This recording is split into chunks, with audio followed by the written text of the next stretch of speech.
لله الحمد لله رب العالمين والصلاة والسلام على أشرف الأنبياء والمرسلين وعلى آله وأصحابه وأهل بيته وذرياته أجمعين. أما بعد فأعوذ بالله من الشيطان الرجيم. بسم الله الرحمن الرحيم. اقرأ باسم ربك الذي خلق خلق الإنسان من علق اقرأ وربك الأكرم الذي علم بالقلم علم الإنسان ما لم يعلم صدق اللہ العظیم. محترم بزرگوں، عزیز دوستوں اور دینی بھائیوں،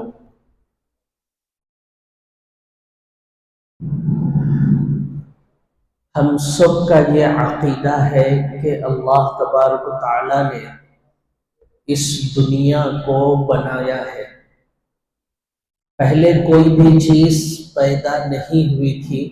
اللہ کے پیدا کرنے کے بعد وہ چیز وجود میں آئی، چاہے چھوٹی چیز ہو چاہے بڑی چیز ہو. چنانچہ اللہ تبارک و تعالیٰ کی بے شمار مخلوقات ہے. ان مخلوقات میں سب سے زیادہ مشرف، مکرم، قابل احترام کوئی مخلوق ہے تو وہ انسان ہے، آدم کی اولاد ہے. قرآن کریم میں اللہ عز و جل نے اس بات کو بیان فرمایا. سورہ بنی اسرائیل کے اندر اس کو ذکر کیا، وَلَقَدْ كَرَّمْنَا بَنِي آدَمَ، ہم نے آدم کی اولاد کو محترم بنایا، مکرم بنایا. اب آدم کی اولاد میں بھی سب سے زیادہ قابل احترام، سب سے زیادہ تقدس والے کوئی ہے تو وہ حضرات انبیاء علیہم الصلاۃ والتسلیم ہے. جتنے نبی، جتنے رسول ہیں، وہ اللہ کے سب سے قریبی برگزیدہ بندے ہیں. اللہ نے ان کو منتخب کیا اپنی رسالت کے لیے. اللہ نے ان کو منتخب کیا اپنے پیغام کو پہنچانے کے لیے. تو گویا نبی جو ہوتا ہے، رسول جو ہوتا ہے، دنیا کے اندر وہ اللہ کا نائب اور خلیفہ ہوتا ہے. اللہ کا نائب اور خلیفہ نبی اور رسول ہوتا ہے. اتنی بڑی ذمہ داری انبیاء علیہم الصلاۃ والتسلیم کو دی گئی اور اتنا بڑا مقام دیا گیا. آپ کا عقیدہ، میرا عقیدہ یہی ہے کہ سارے انسانوں میں سب سے قابل احترام، طہر و تقدس کے پیکر اگر کوئی ہے تو وہ حضرات انبیاء علیہم الصلاۃ والتسلیم ہے. ان سے ذرا برابر بھی غلطی کا شائبہ نہیں ہو سکتا. وہ گنہگار نہیں ہو سکتے میری طرح، آپ کی طرح. وہ معصوم عن الخطا والذنوب ہے، وہ گناہوں سے بھی پاک ہے، خطاؤں سے بھی پاک ہے. اور اللہ کی مدد اور نصرت ہمیشہ انہی کے ساتھ ہے. تو میرے بھائیوں، نبیوں کو یہ جو مقام ملا، رسولوں کو یہ جو مقام ملا ہے، تو ان نبیوں اور رسولوں کو اللہ نے سب سے پہلے جو چیز دی ہے اور سب سے پہلے جس چیز کو سیکھنے کا حکم دیا ہے وہ علم ہے، وہ تعلیم ہے. اللہ نے ہر نبی کو، ہر رسول کو تعلیم سکھایا ہے، علم دیا ہے. ہر نبی نے اپنے دور، اپنے زمانے کے علم کو حاصل کیا، تبھی وہ دوسروں کے مقابلے میں ممتاز ہوا، نمایاں ہوا. لوگ اس کی نبوت کو قبول کریں، لوگ اس کی رسالت کو قبول کریں، لوگ اس کی باتوں کو قبول کریں. یہ ضروری ہے. آپ کی بات اگر سامنے والا قبول کرتا ہے تو اسی وقت قبول کرتا ہے جب آپ اعلیٰ ہونا ہے. اگر آپ ادنا ہیں تو سامنے والا آپ کی بات کو قبول نہیں کرتا. اعلیٰ ہوگے تو ساری دنیا آپ کی بات کو قبول کرتی.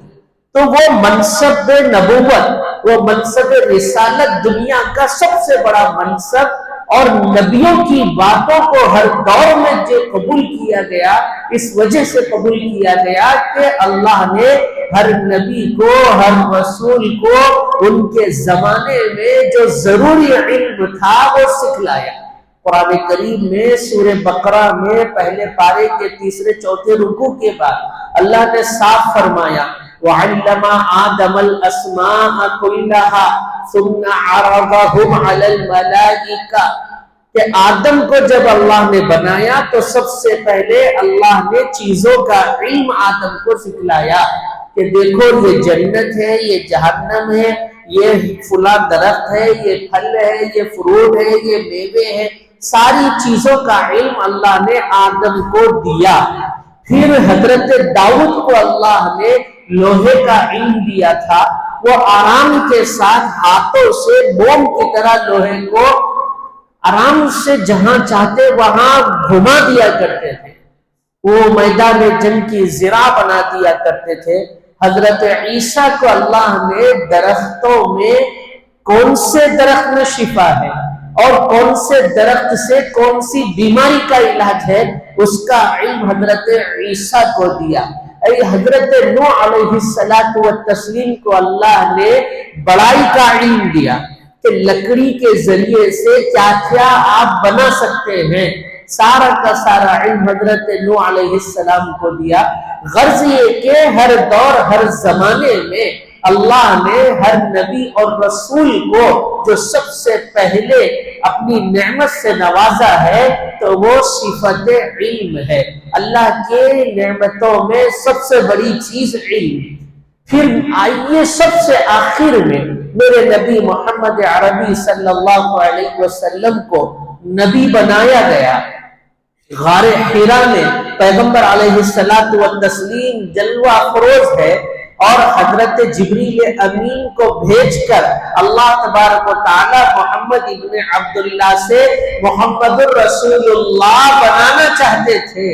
تو حضرت جبریل جب آئے اللہ کے نبی کے پاس تو یہ نہیں کہا کہ وہ کیسا ہے، وہ کھانا کیسا ہے، وہ پانی کیسا ہے، وہ کپڑے کیسے ہیں، وہ عہدہ کیسا ہے، وہ مقام کیا ہے، یہ ساری باتیں نہیں بیان فرمائی، بلکہ سب سے پہلے قرآن کریم کی سب سے پہلی جو وحی جو آیت نازل ہوئی اقرأ بسم ربک الذی خلق، نبی سے کہا گیا کہ اے محمد عربی آپ اپنے اس رب کے نام سے پڑھیے جس رب نے آپ کو پیدا کیا۔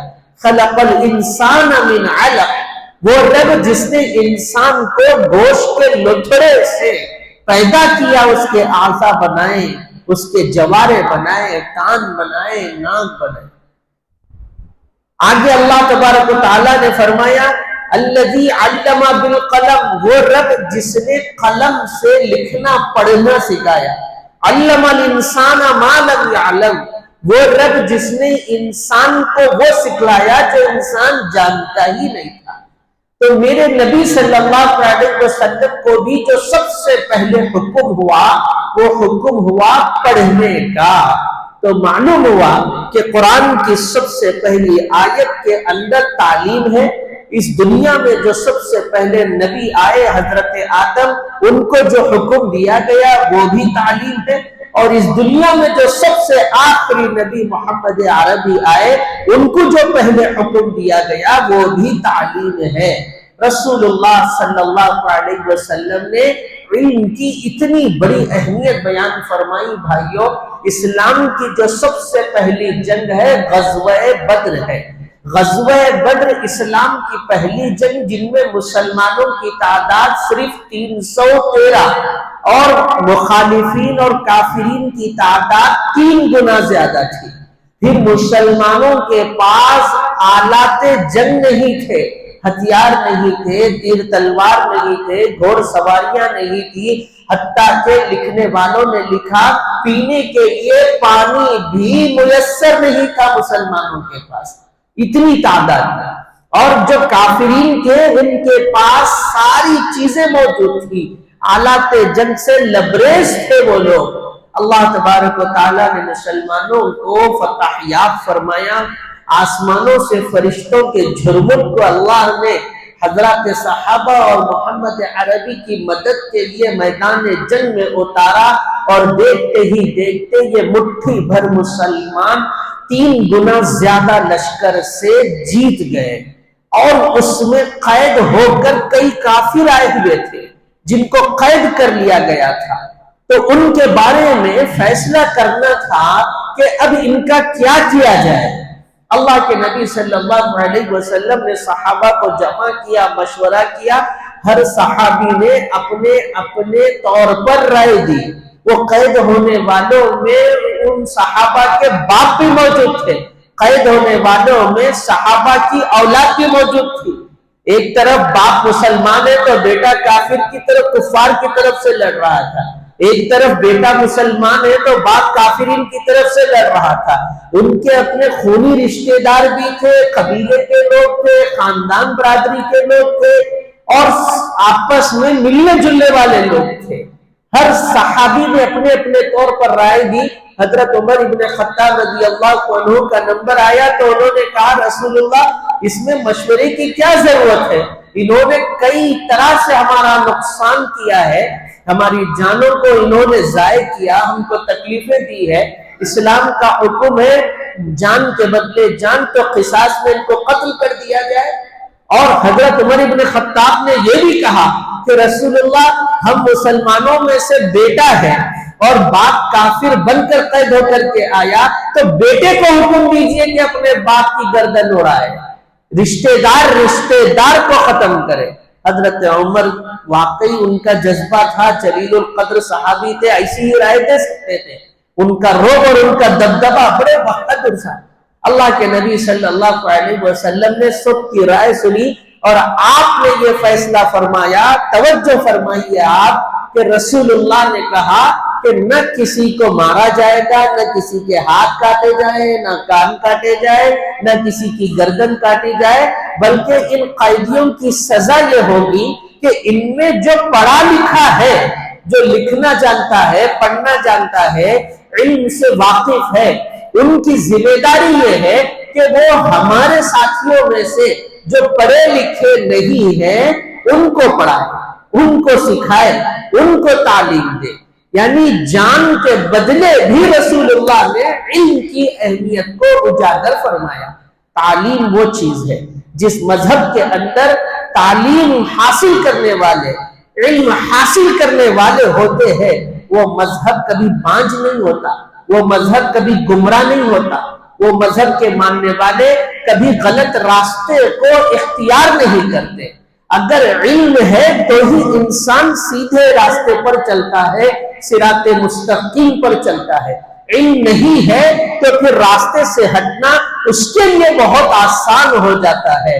آپ نے دیکھا بہت سے لوگ ہیں جو تعلیم حاصل نہ کرنے کی وجہ سے، علم کو حاصل نہ کرنے کی وجہ سے اتنے گمراہ ہیں کہ ان کو لا الہ الا اللہ محمد الرسول اللہ مطلب تو چھوڑیے پڑھنا بھی نہیں آتا، زبان سے تلفظ ادائیگی بھی درست نہیں ہے، اس کا معنی کیا ہے، اور آپ جب کلمہ پڑھتے ہیں تو اللہ کے سامنے کیا اقرار کر رہے ہیں، اللہ کے سامنے کیا عہد آپ لے رہے ہیں، اس کا خیال تک بندے کو نہیں ہے۔ اور پھر ان کی عمر دیکھیں 40 سال 50 سال اور قریب 60 سال اور موت کے قریب ہو جاتا ہے، اور اس وقت بھی لا الہ الا اللہ کا مطلب نہیں سمجھ پاتا۔ اور وہ خود اپنی نسلوں کو اتنا وہ ان پڑھ اور گنوار اور جاہل بنا کر رکھتے ہیں کہ نتیجے میں وہ نوجوان بچے بھی گمراہ ہو جاتے ہیں۔ میرے بھائیوں، یقیناً دینی تعلیم اتنا ضروری ہے کہ ہم اپنے ایمان کی حفاظت کر سکیں، ہم اپنے مذہب، اپنے اسلام کی حفاظت کر سکیں، کم از کم ہمارے اعمال سے یہ محسوس ہو جائے کہ یہ بندہ صاحب ایمان ہے، یہ محمد عربی کا غلام ہے، قرآن کا پڑھنے والا ہے۔ اتنا تو احساس اور شعور سامنے والے کو ہونا چاہیے۔ ہم دیکھتے ہیں کہ کتنے ایسے بندے جن سے ہماری ملاقات ہوتی ہے، ہم یہ فیصلہ کرنے میں مجبور ہو جاتے ہیں کہ جس سے میں مل رہا ہوں وہ مسلمان ہے یا نہیں ہے۔ ہم اس کا تک احساس نہیں رکھتے، اس کا ظاہر ایسا ہوتا، اس کا حلیہ ایسا ہوتا، اس کی زبان ایسی ہوتی، اس کی باتیں ایسی ہوتی،